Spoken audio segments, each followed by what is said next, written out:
할렐루야. 서로 축복하십니다. 오늘도 은혜 받고 행복하세요. 이 새벽에 만나는 성경이 무슨 성경이라고 그랬죠? 히브리서입니다. 히브리라고 하는 이 단어의 뜻은 강을 넘었다, 그 뜻입니다. 이스라엘의 역사 속에서 강하면 가장 먼저 머릿속에 떠오르는 것이 이제 홍해라고 하는 바다가 있잖아요. 또 하나 이쪽에 요단강이라고 하는 강이 있습니다. 이제 강을 넘어선 자들이다라고 하는 뜻을 가지고 있는 단어가 히브리라고 하는 단어의 뜻입니다. 우리로서는 이제 유대인이라고 하는 개념이 훨씬 더 가슴에 그렇게 와 닿을 겁니다. 이 히브리서로는 이 성경이 우리에게 몇 가지 큰 은혜를 줍니다. 어떤 은혜를 히브리서가 우리에게 주는가?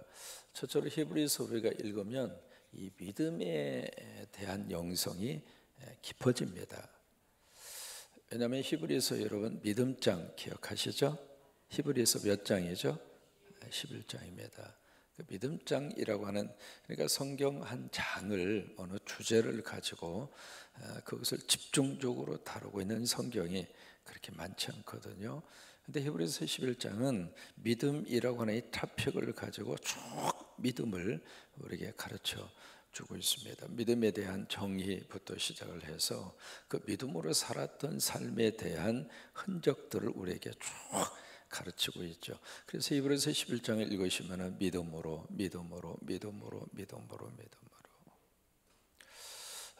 마치 이게 흘러간 어느 한 역사의 추억의 사진을 보는 것과 같이, 여러분이 성광교회가 이제 71년의 역사가 지금 됐습니다마는 과거 교회의 사진을 이렇게 딱 보면 그분들이 바로 이 재단을 위해서 기도하시고, 아마 이 교회를 섬기시면서 많이 들었던 말들이 있을 거예요. 이 재단에 기도굴이 있어서 거기서 그냥 하루 종일 일하시고 아기를 들쳐업고 기도굴에서 엎드려서 그냥 주여 눈물로 기도하셨다고 하는 이야기 여러분 많이 들으셨죠?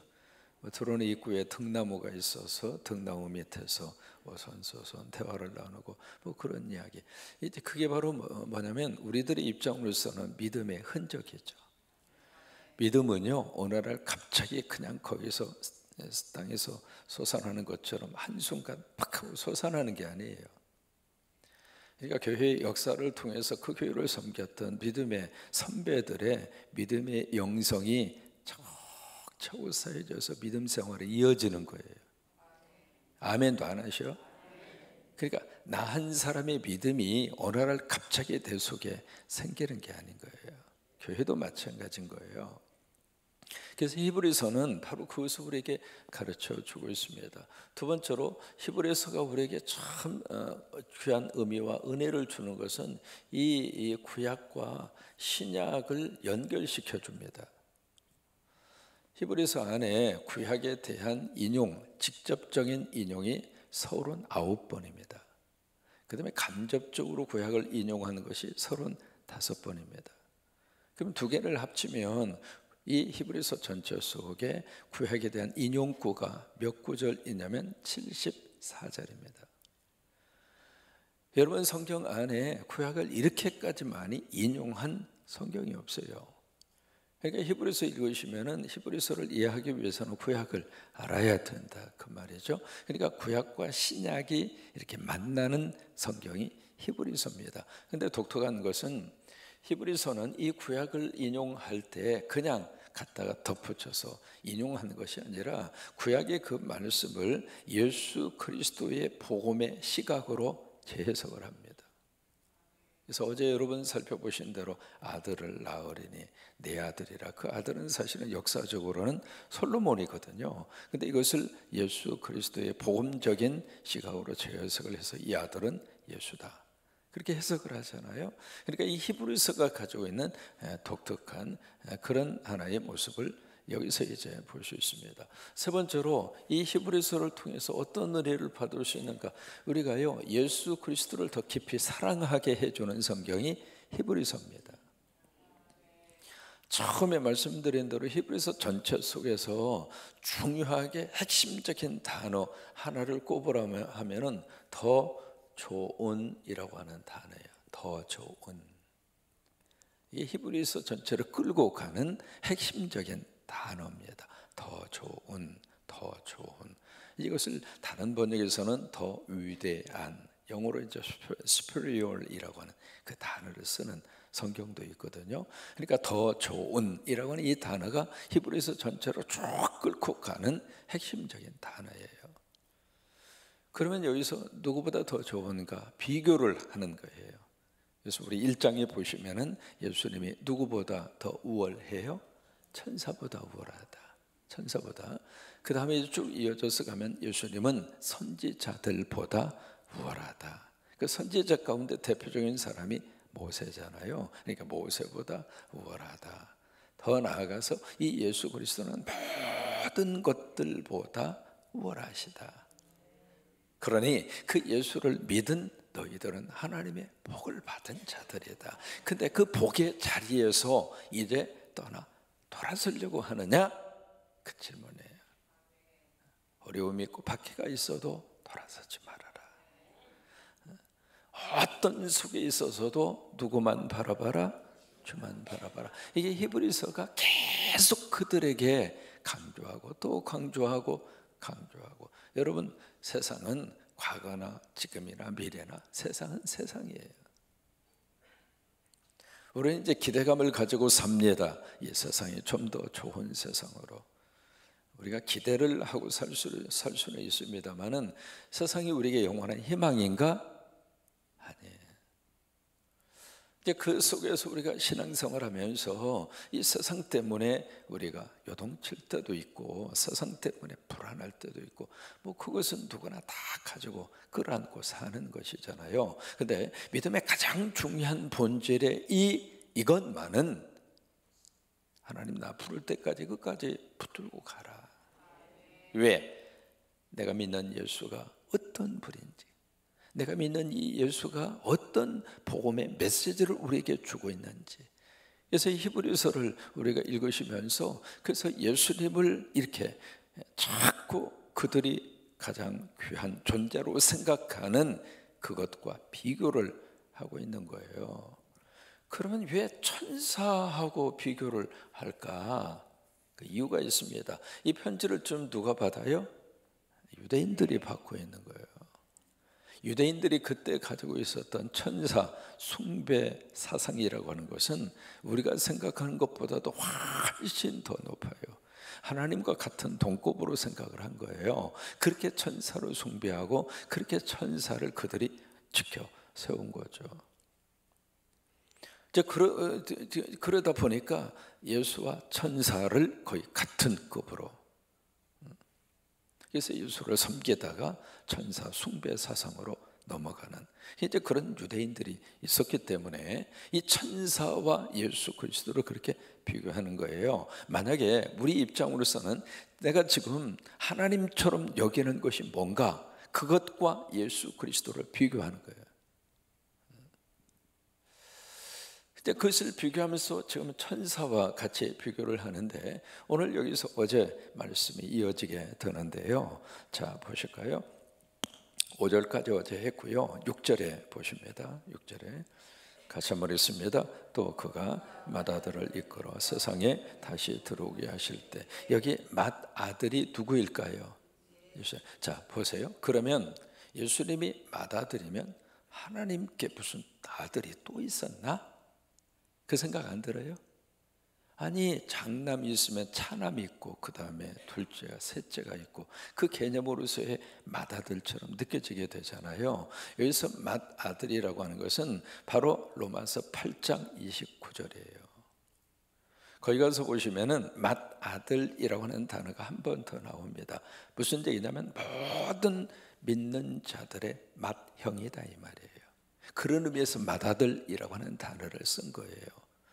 그 다음에 이 맏아들이 여기 구절을 자세히 보셔야 되는데요. 다시 들어오게 하실 때, 그럼 다시 들어왔다? 그럼 왔다가 다시 온다는 이야기인가?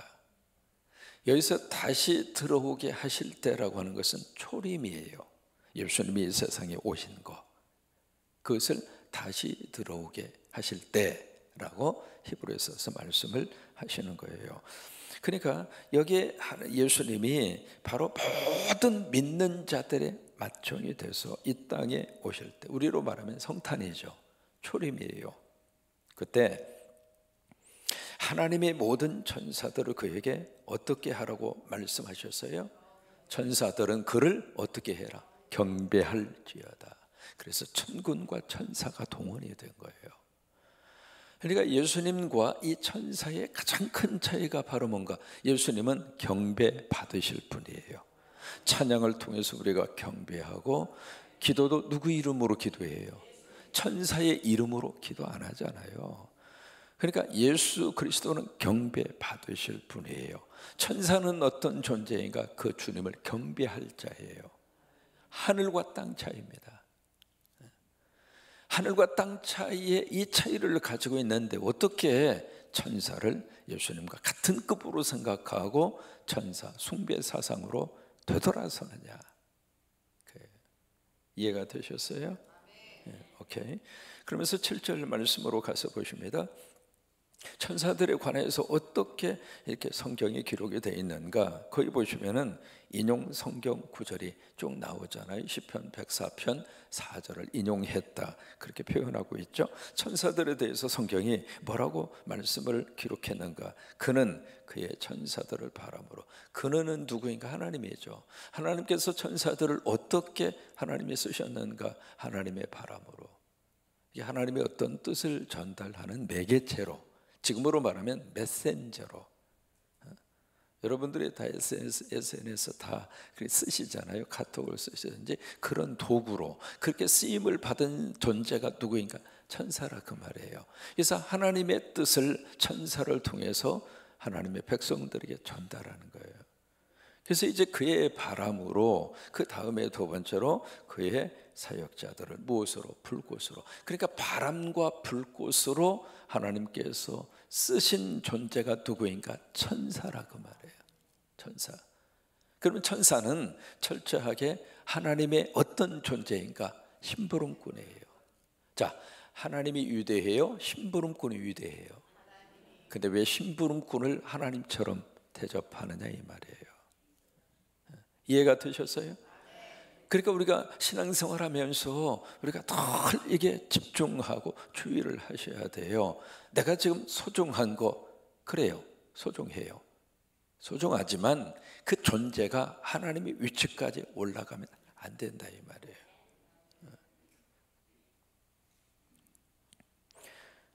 그래서 천사에 대해서는 성경이 이렇게 말씀을 하셨는데, 자, 그렇다면 8절에 아들에 대해서는 뭐라고 성경이 말씀을 하시는가?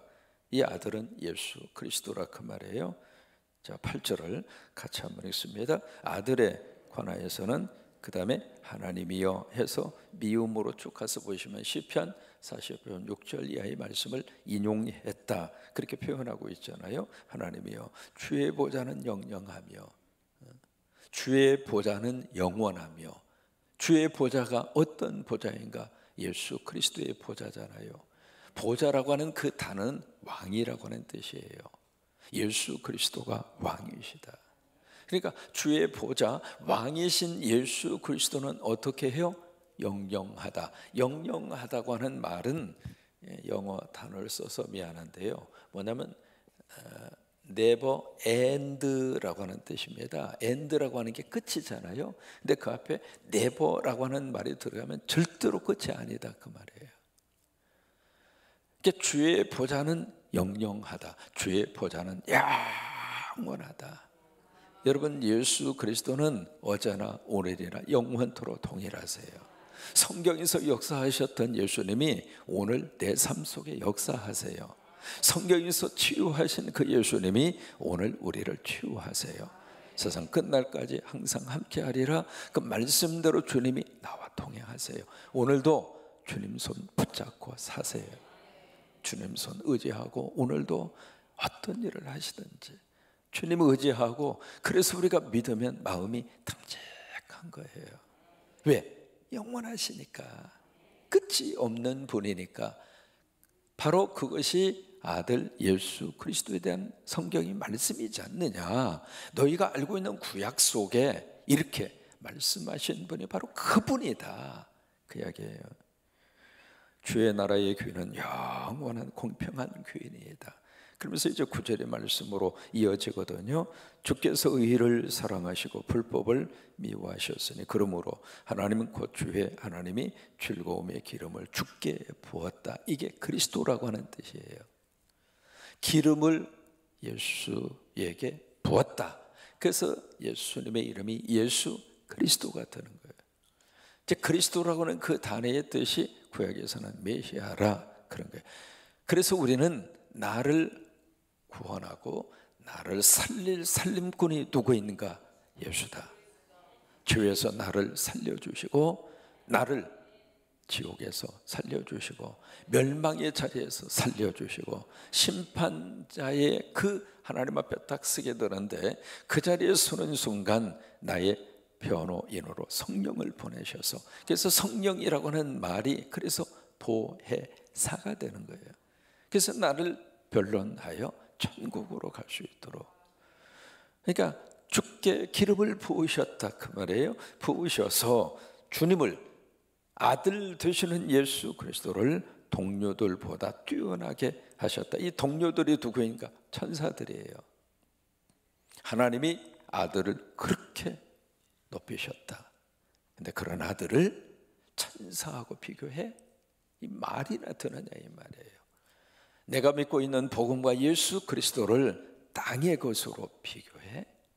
돈 몇 푼 때문에 주님을 버려? 이게 지금 제정신이냐 이 말이에요. 이해가 되셨으면 아멘. 그러니까 이 히브리서를 읽어가면 읽어갈수록 이게요, 가치가 바뀌어지는 거예요. 이 복음의 가치, 신앙생활하는 이 가치의 이 축복이 얼마나 큰 거예요. 그래서 나오는 고백이 초막이나 궁궐이나 내 주 예수 모신 곳이 그 어디나, 그래서 기쁘게 살 수 있는 근거가 바로 거기 있는 거예요. 세상 것이 없어서 속상하긴 하지만은 세상 것 때문에 마음 상할 때가 있어서 그 때문에 힘들기는 하지만, 그러나 내가 믿는 주님이 세상 것보다 훨씬 위대하다 이 말이에요. 그 예수님 때문에 먹고 사는 거예요. 마치 밭에 감추인 보화를 발견한 사람이 자기 소유를 다 팔아서 그 밭을 사요. 남들은 이거지, 돌짝밭 무슨 온 재산을 바쳐서 저 부활을 사느냐고. 근데 본인은 행복한 거예요. 남이 모르는 보석을 거기서 봤거든요. 남이 발견할 수 없는 하나님의 놀라운 축복을 거기서 봤거든요. 그러니까 이 새벽에 그냥 할렐루야 하면서 새벽 기도 쌓고 말씀 의지하고 히브리서 듣고 그리고 사는 거란 말이에요. 모든 동료들보다도 천사들보다 뛰어난 분이 누구인가? 예수 그리스도라 그 말이에요. 그러면서 구약성경 한 구절을 더 인용을 합니다. 10절이죠. 주여 태초에 주께서 땅에 기초를 두셨으며 하늘도 주의 손으로 지으신 바라. 참, 이것이 바로 2절에서 말씀하시는 그 내용이거든요. 2절 그 부분에 보시면은 그로 말미암아 모든 세계를 지으셨도다. 바로 성경에 증거하지 않느냐? 주 예수 그리스도를 통해서 하나님이 이 땅을 창조하지 않았느냐? 예수는 창조주다. 예수는 하나님이다. 그것을 그들에게 가르쳐 주는 거예요. 11절 그것들은 멸망하겠지만은 그것들은 바로 뭔가? 피조물입니다. 그러니까 이 땅에 있는 모든 피조물은 궁극적으로는 망한다 이 말이에요. 사라진다 그 말이에요.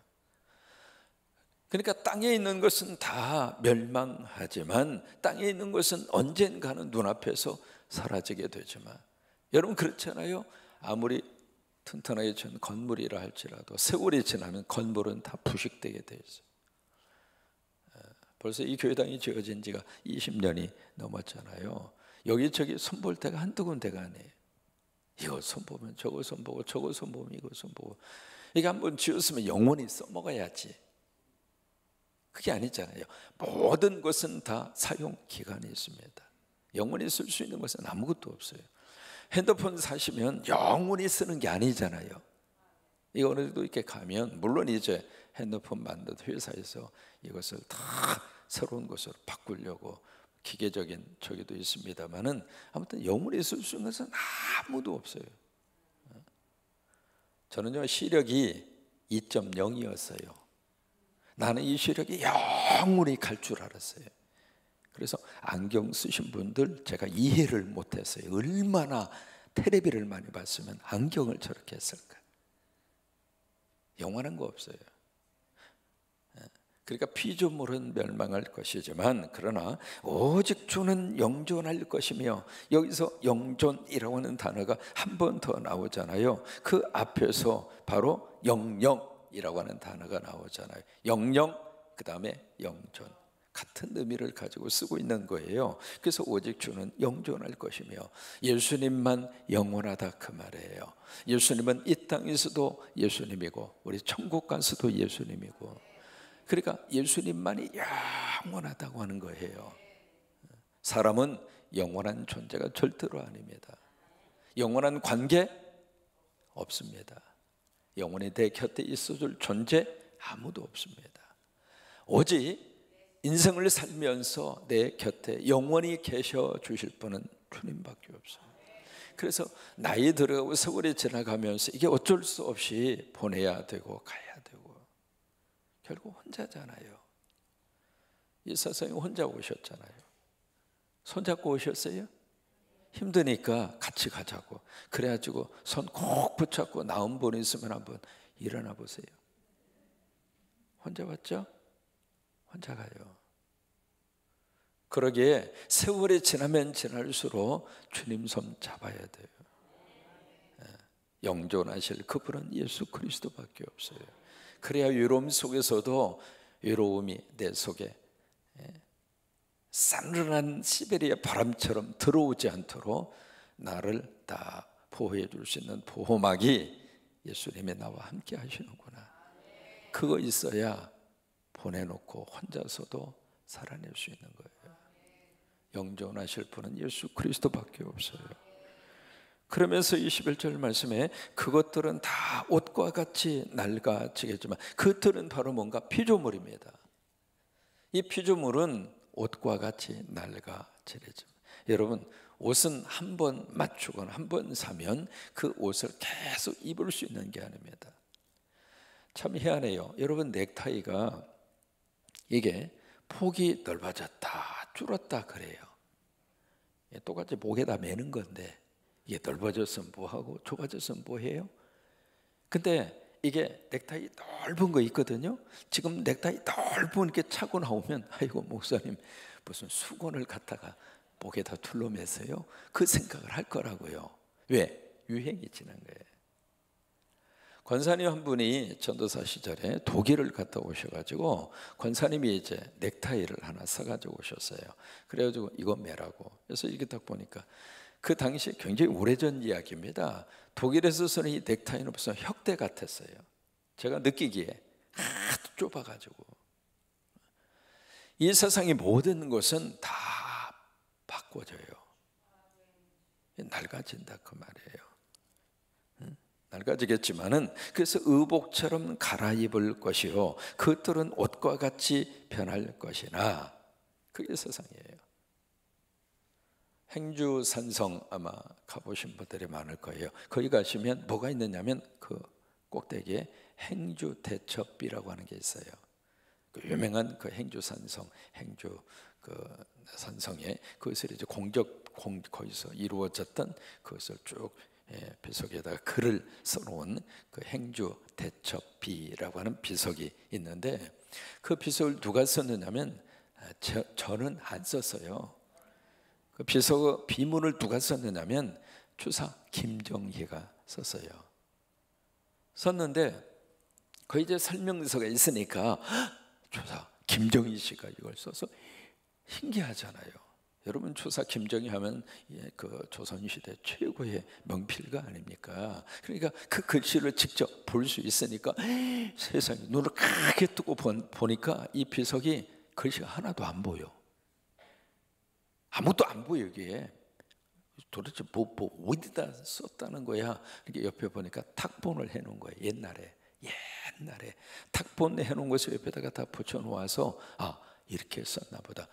이게 돌에 새긴 글씨인데 세월 앞에서 비와 바람에 의해서 다 깎여버린 거예요. 여러분, 땅의 것이 남아요? 안 남아요. 다 낡아진다 이 말이에요. 옷처럼 갈아입을 수밖에 없는 것이 땅에 올 것이라 이 말이에요. 그러나 주님은 여전하여 연대가 다함이 없으리라. 여러분, 지금 3번이나 계속 강조하는 내용 아시겠죠? 예수는 변하지 않는다. 예수는 영원하다. 예수만 나와 끝까지 간다. 13절 말씀에 어느 때 천사들 중에 누구에게 내가 내 원수로 내 발등상이 되게 하기까지 너는 내 우편에 앉아 있어라. 하나님이 하시는 말씀입니다. 어느 천사에게 하나님께서 그래? 너 내 우편에 앉아. 그렇게 하나님께서 천사를 지켜 세운 천사가 있느냐? 가브리엘이든 아니면 그 어떤 천사라 할지라도, 어느 천사를 할지라도 하나님께서 천사를 하나님 보좌 우편에 앉힌 적이 있느냐 이 말이에요. 있어요 없어요? 없다 그 말이에요. 천사는 그런 존재가 아니라고 하는 거예요. 그러면서 14절 말씀에 같이 한번 읽습니다. 시작. 모든 천사들은 섬기는 영으로서 구원받을 상속자들을 위하여 섬기라고 보내심이 아니냐. 여기에 구원받을 상속자, 그 상속자가 누구에 있는가? 여러분입니다. 우리 다 예수 믿고 구원받잖아요. 그러니까 예수 믿고 구원받아 천국을 상속으로 받는 상속자들이에요. 그러니까 구원받을 상속자를 위하여 섬기도록 부리는 영으로 하나님이 보낸 존재가 천사라 그 말이에요. 여러분, 천사 열심히 부려먹으세요. 우리가 주여 하면 천사가 주여를 가지고 하나님 앞에 달려가게 돼 있어요. 여러분 곁에 천사가 계셔서 무슨 기도를 하는가 대기 상태에 있다가 막 하나님 앞에 구하는 그 기도 제목을 가지고 천사가 올라가는 거예요. 믿어주시면 아멘. 천사는 하나님과 우리의 사이에서 심부름꾼이라 그 말이에요. 천사를 놀고 먹게 하지 말고 여러분 열심히 부리는 영으로, 그래요. 예배할 때마다 천사 여러분의 곁에 하나님이 보낸 천사들이 여러분들의 예배를 하나님이 받으시도록 영적으로 그런 역사들이 나타난다 이 말이에요. 지난주에 우리 초등부 친구들이 절도산 양화진 외국인 교역을 다녀왔습니다만은 거기가 이제 절도산이 절도산, 절두 의미를 기억하시겠죠? 그런 곳이에요. 거기가 절두산이라 이 말이에요. 일제시대에 거기서 이제 그런 그 이야기가 흘러 내려옵니다. 거기 이제 한강변에 예수 믿는다고 잡아다 놓고 일본 순사가 거기서 이제 취조를 하고 해서 죽입니다. 그러니까 예수 믿는다고는 그 자리에서 복을 친 거예요. 그래서 절도산이 된 거예요. 그래서 쭉 그렇게 해서 이제 예수 부인하고 참수하고 이제 그렇게 쭉 그렇게 하고 있는데 저기를 집행하는 일본 순사가 뭘 봤느냐면 하늘에서 면류관 7개를 가지고 쫙 내려오는 환상을 봐요. 이렇게 예수 믿겠다고 하고 목이 잘리는 순간 면류관이 씌워지는 거죠. 영안이 열린 거죠, 그 양반이. 그래서 이제 마지막 이 하늘에서 천사가 면류관을 가지고 쭉 내려오는데 마지막 그분이 예수 믿겠느냐고. 그러니까 이 사람이 죽음의 두려움에 나 예수 안 믿는다고, 나 예수 절대 이 시간부터 안 믿겠다고. 그러니까 이제 목을 안 친 거죠. 목을 안 치고 살아났는데 그 순간에 하늘에서 가져온 면류관이 다시 올라가는 거예요. 근데 이 순사가 그 면류관이 너무 가지고 싶은 거예요. 그래서 내가 대신 죽을 테니까 나 저 면류관 달라고 그랬던 곳이 그 절도산이에요.